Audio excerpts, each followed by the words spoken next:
Chers amis, chers auditeurs, bonjour, Monique Nakache à l'antenne pour Paris Culture et Spectacle.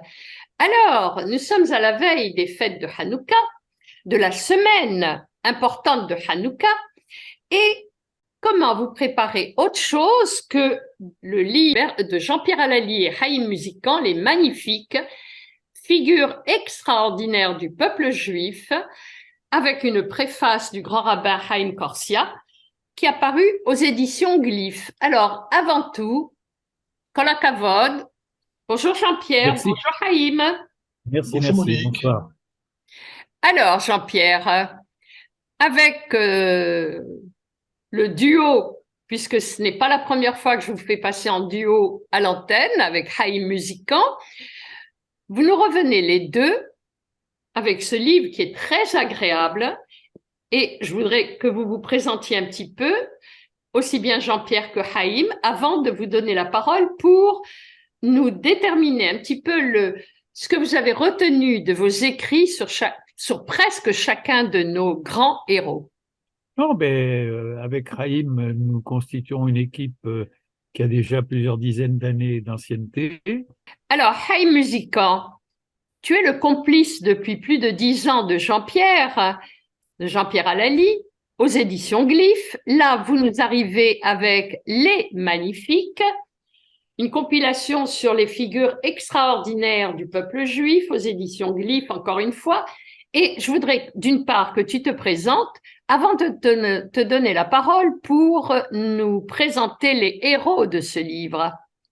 Alors, se présenter est toujours un exercice très difficile. Alors, j'ai envie de dire que je suis un ami de Jean-Pierre Allali, avec lequel, eh bien, c'est notre quatrième livre.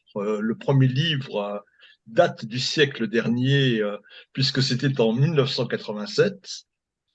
Donc, on est des récidivistes, je dirais des amis de toujours et des amis pour toujours. Et s'il fallait me présenter, alors j'ai mené en parallèle je ne vais pas appeler ça pas une carrière, mais un parcours à la fois de militant et d'homme de lettres et de radio, puisque j'ai été entre autres directeur du Mnebrit Europe et du Mnebrit France et directeur général du CRIF. Et en ce qui concerne l'écriture, la radio, eh bien, je collabore à des médias en France, en Belgique et en Israël. Et donc, comme je l'indiquais, avec Jean-Pierre, nous venons de publier ce livre où nous avons décidé de rendre hommage à 80 personnalités extraordinaires du peuple juif. Merci Haïm. À toi Jean-Pierre. Bon, ben alors écoute, on va te On donner la m'entend parole pas? carrément. Je voudrais commencer cette interview avec le destin de Shimon Peres. Alors, Shimon Peres, d'une façon générale, dans ce livre, en plus des personnalités très connues comme Ben Gurion ou Golda Meir, il y a un certain nombre de personnalités que nous avons personnellement connues. Et dans mon cas, Shimon Peres était vraiment un ami très proche, puisque nous avons même écrit ensemble un livre qui est sorti en 2003 chez Robert Laffont, Un temps pour la guerre, un temps pour la paix, que nous avons écrit donc ensemble. Et donc Shimon Peres, c'est pour moi vraiment l'exemple même du leader du peuple juif. Bien entendu, c'est quelqu'un qui, comme c'est souvent le cas dans les personnages israéliens, donc vient de Pologne en terre d'Israël.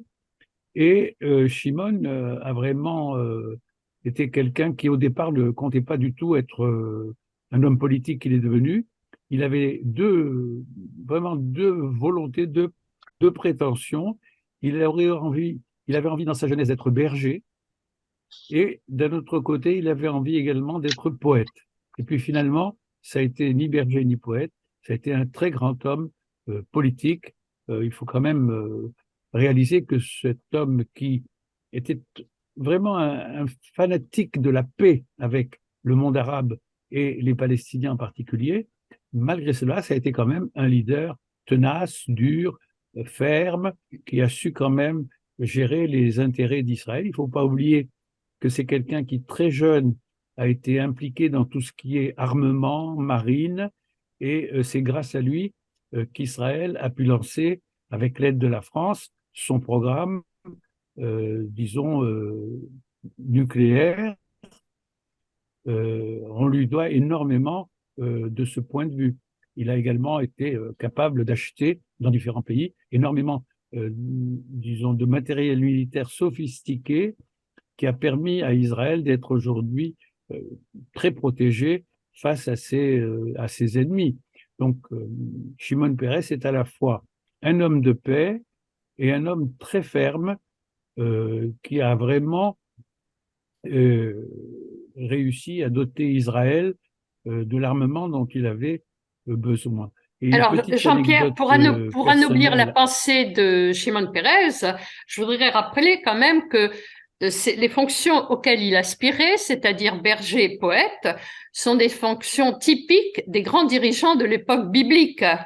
Oui, oui, ça c'est tout à fait vrai. Alors, on Et va alors passer à un deuxième personnage, et là, je vais donner la parole une à Haïm anecdote. Musican.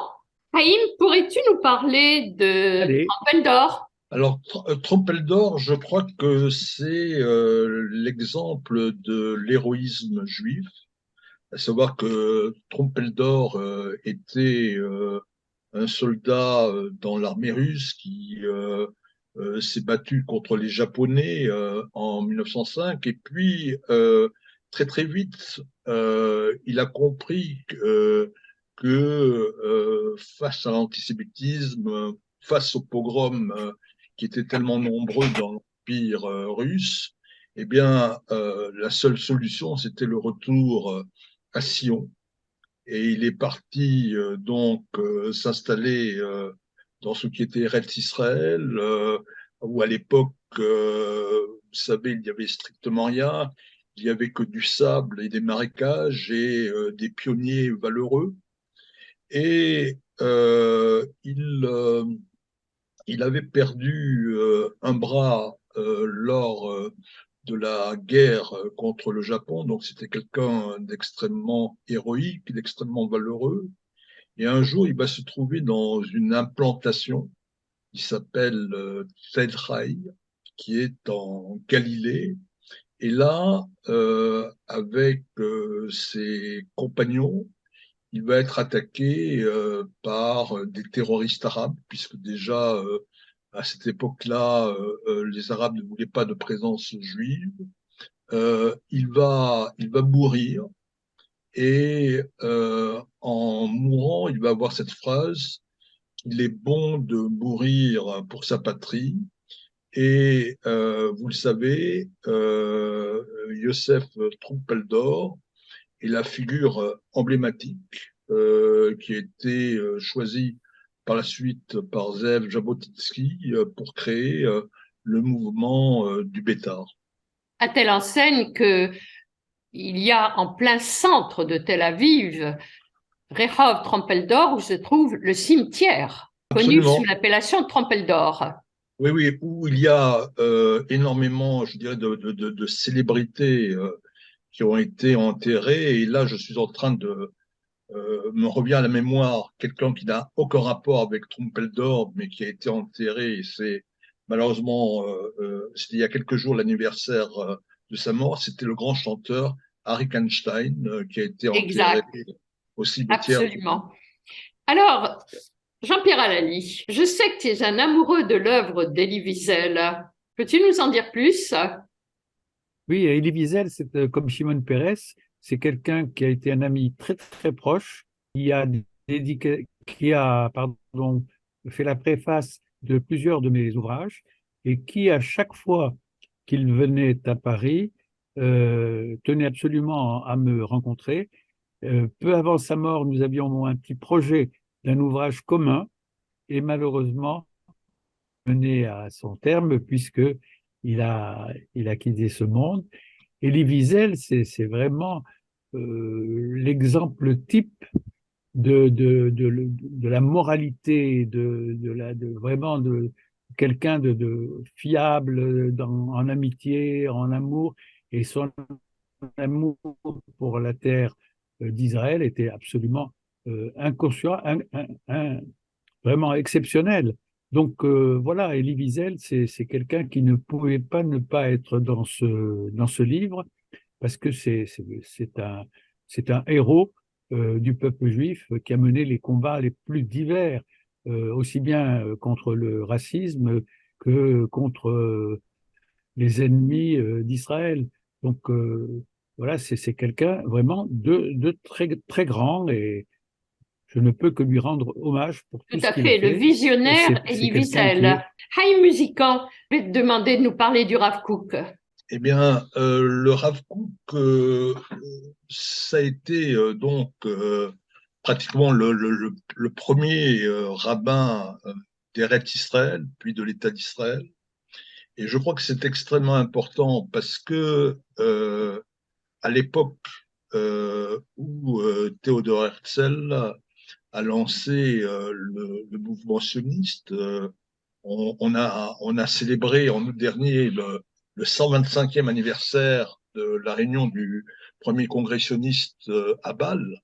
C'était donc en août 1897. Eh bien, à cette époque-là, la plupart des rabbins, des grands penseurs juifs pensaient que l'homme ne pouvait pas revenir par lui-même en Israël et que ça serait peut-être grâce au Messie, grâce au Mashiach, en tout cas grâce à une démarche divine, que les Juifs seraient autorisés, après 2000 ans de dispersion, à revenir peupler la terre d'Israël. Eh bien, le Rav Kook, lui, a été le premier à prendre à contre-pied un petit peu tous ces interdits, puisque lui-même est venu s'installer en Eretz Israël.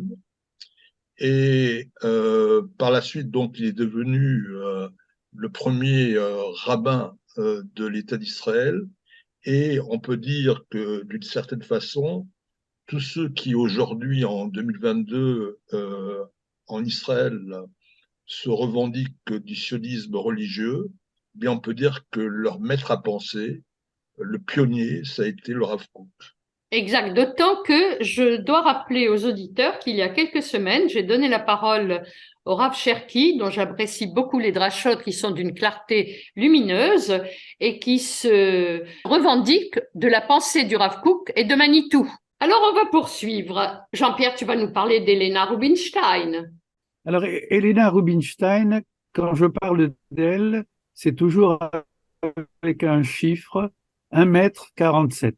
C'était une petite bonne femme et qui n'était pas nécessairement très jolie et qui pourtant va révolutionner le monde de la beauté parce que, quels que soient les commentateurs qui vont de Picasso à Cocteau, tous mettent l'accent sur cette femme qui a révolutionné le monde de la beauté. Elle est née à Cracovie, dans le quartier juif, et bon, à l'époque, il y avait 5 synagogues autour de leur maison. Elle a vécu dans une ambiance super juive. Elle a fait ses études à l'école juive de Cracovie. Et très jeune, elle n'a plus qu'une idée, c'est d'aller loin dans le monde, découvrir le monde. Et finalement, elle a choisi, parce qu'elle a entendu parler de ce pays qui s'appelle l'Australie. Ça n'a pas été facile parce que elle n'avait pas de moyens, c'était assez dur. Elle a essayé successivement toutes les grandes villes qu'elle parte. Sa maman lui a donné une crème de sa fabrication en lui disant, voilà, cette crème, prends-en bien soin, c'est moi qui l'ai faite pour toi et tu verras, elle te sera utile. À partir de cette crème que sa maman lui a donnée au moment de son départ à l'étranger, qu'elle a elle-même commencé à créer sa propre crème. La crème, la première qu'elle va créer s'appelle Valase. Et à partir de cette crème, elle a été en mesure de fabriquer à peu près 700 ou 800 produits au nom d'Elena Rubinstein. C'est une femme qui va avoir une vie privée assez difficile. Elle va se marier 2 fois de suite. Elle aura 2 enfants, dont l'un va mourir, hélas, dans un accident de voiture. Mais Helena Rubinstein a connu la planète entière, tous les grands peintres, tous les grands écrivains, et elle a été également très proche d'Israël, où elle s'est rendue à plusieurs reprises, et notamment, c'est là qu'elle a rencontré David Ben Gourion, qui a organisé à l'époque une belle réception en son honneur. Helena Rubinstein, c'est un grand nom de la beauté. Alors maintenant, nous allons aborder le monde du cinéma et Haïm Musican va nous parler de Bernard Nathan. Alors, Bernard Nathan, eh bien, il est pratiquement pas connu. Il est pratiquement pas connu parce que on va se dire bon, Nathan, c'est pas les mêmes Nathan ou Olivier Vatan. En fait, ça a été l'un des pionniers du cinéma qui, en France, a franchi les étapes du cinéma muet, puis du cinéma parlant, et qui a réalisé en tant que metteur en scène et également en tant que producteur toute une série de films. À un moment, il a été pratiquement le PDG de Pathé, mais on sait qu'à cette époque-là, il y avait une espèce d'alliance entre Charles Pathé et Léon Gaumont, qui étaient tous les deux des antisémites féroces, et donc ça ne s'est pas énormément terminé pour lui, mais on peut dire que le cinéma français et toute une série d'acteurs qui par la suite sont devenus des célébrités ont fait leur premier plat, ou je dirais leur premier tour de manivelle, grâce à Nathan, qui est peut-être l'un de ces magnifiques, les moins connus dont on parle dans ce livre, mais justement, j'en profite, Monique, pour dire que ce que nous avons voulu dans ce livre, c'est pas seulement de mettre en lumière que des célébrités, mais également toute une série de gens qui sont moins connus, mais qui ont également apporté une contribution, pas seulement au judaïsme, mais à l'humanité tout entière. Tout à fait, c'est la raison pour laquelle je donnais la parole pour Bernard Nathan, parce que je trouve que très peu de gens connaissent le parcours qu'il a eu. Et là, je ne vais pas vous demander à l'un et à l'autre votre carte de crédit, mais je vais demander à Jean-Pierre Alali de nous parler de Roland Moreno. La carte à puce, bien sûr. Renaud, c'est un touche-à-tout extraordinaire, Et un car génie. avant d'être celui qui a inventé, oui, mais avant d'avoir inventé la carte à puce, ça a été quelqu'un qui a galéré, qui a fait des petits boulots un peu Tout à partout. Il a fait. même été pour les autres, des administrations. Il n'a pas eu une vie de son âge. Le monde entier, dans l'univers entier, on ne pourrait absolument pas vivre sans ce qu'a été la carte à puce quand on pense à tout, quoi, télévision, téléphone portable, tout ce qu'on veut, c'est un élément de notre vie quotidienne qui lui est dû. Et C'est surtout un élément de notre vie reconnaissance quotidienne ad qu'au jour vitam d'aujourd'hui, aeternam. absolument, il a changé notre vie, il a permis des avancées dans la vie de tous les jours, et ça a été vraiment quelqu'un qui mérite largement le titre de magnifique. Alors, maintenant, Haïm Musican, si tu pouvais nous parler de Georges Craven. Oui, alors Georges Craven, on connaît l'homme parce que c'est celui qui a eu l'idée de créer les Césars. Mais on ne sait pas que Je vous rappelle que c'est un oui, en fait, Oui, tout Tunisien. à fait, tout à fait. Alors, c'est pour ça que, au départ, je voulais donner la parole à Jean-Pierre, le Thune, mais comme sa connexion n'est pas bonne, je me suis Ah dit, non, allez, non, je vais Haïm s'effardiser un connaît petit peu, très bien Haïm ce Musican. personnage.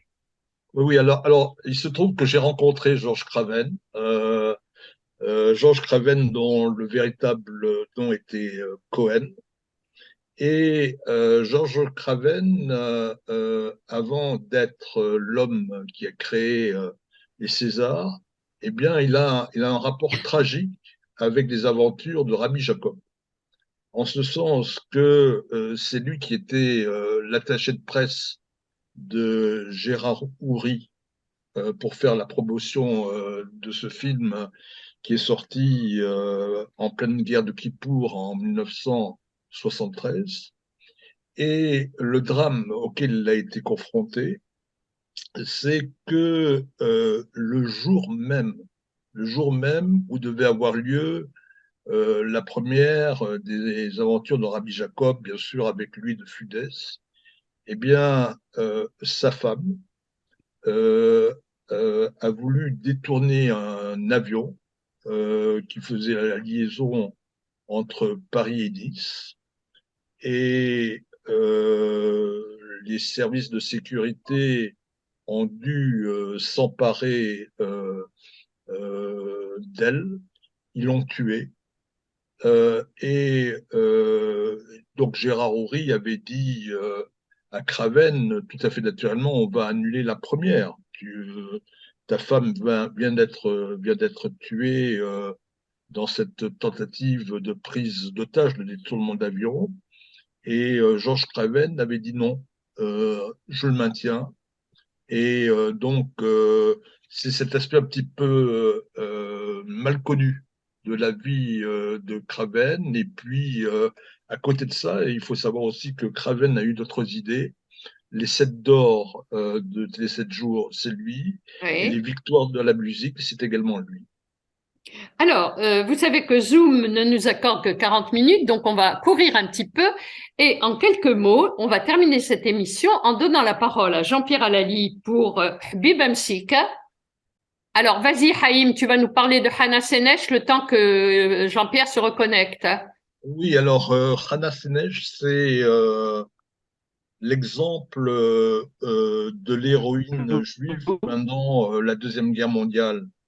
Parce que il y a quelque chose qu'on ignore bien souvent.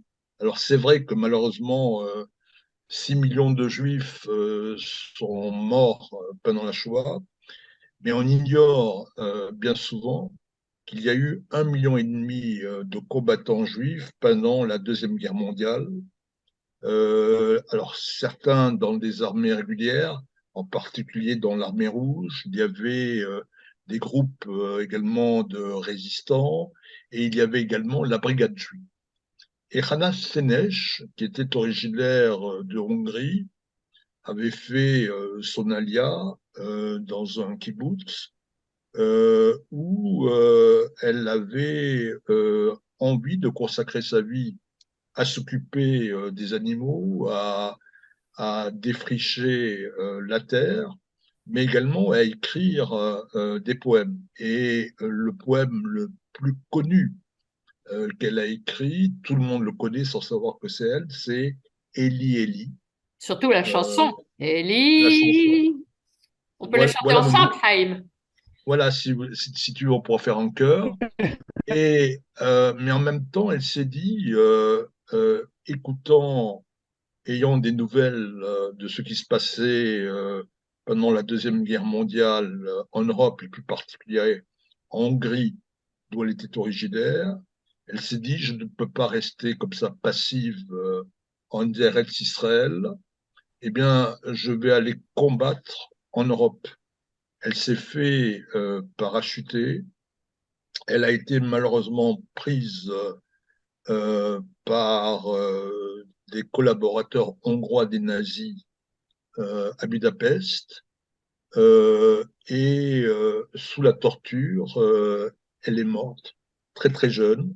Et donc Rana Senej, c'est vraiment l'exemple absolu de l'héroïsme juif, de gens qui se sont battus contre le nazisme, quitte à perdre leur vie. Alors, Jean-Pierre Alali, allez, quelques mots parce que bientôt Zoom s'arrête. Tu vas nous parler de Habib Msika et quelques mots aussi sur Frida Bocara, qu'on connaît moins, enfin que certains connaissent moins. Est-ce que tu nous entends, Jean-Pierre? Allô? Allô? Alors, Oui, de qui veux-tu parler? de Habib Msika et de Frida Bocara. Mais tu as juste 3 minutes. Ce sont deux personnalités de la chanson. Habiba Msika, c'est une héroïne juive tunisienne qui avait un club de fans absolument extraordinaire. Je peux pas demander à Haïm Musican de se mettre à chanter en arabe. Quoique, Non. Quoique. Je chante bien en yiddish, hein. Alors attends, Haïm. Non. Et quoique, Monique, je voudrais signaler qu'une partie de ma famille est originaire de Sousse. Ah oui? Eh oui. Bon, alors Haïm termine avec quelques mots sur Frida Bocara avant qu'on lâche l'antenne. Alors, Frida Bocara a été une chanteuse qui a remporté le prix Eurovision de la chanson. Alors, il faut le signaler parce que depuis Marie-Myriam, je crois que ça date de 1977, ben, la France n'a pas gagné, n'a plus Exact. gagné. Donc, c'était quelqu'un qui était également profondément attaché à ses racines juives, qui se promenait d'ailleurs tout le temps avec un Magen David. Alors, c'est vrai qu'elle est peut-être un petit peu oubliée, mais je peux dire de Frida Bocara qu'elle avait une voix et un cœur en or. Tout à fait. Alors, les complices Haïm Musican et Jean-Pierre Alali, je vous remercie. Merci Haïm. Merci Monique. Merci Jean-Pierre. Jean-Pierre nous a quittés. Voilà, et je souhaite à tous les auditeurs de RJM de très très belles fêtes de Hanouka. Merci Haïm. Quant à moi, chers amis, je vous dis à la semaine prochaine. Monique Nakache pour Paris Culture et Spectacle.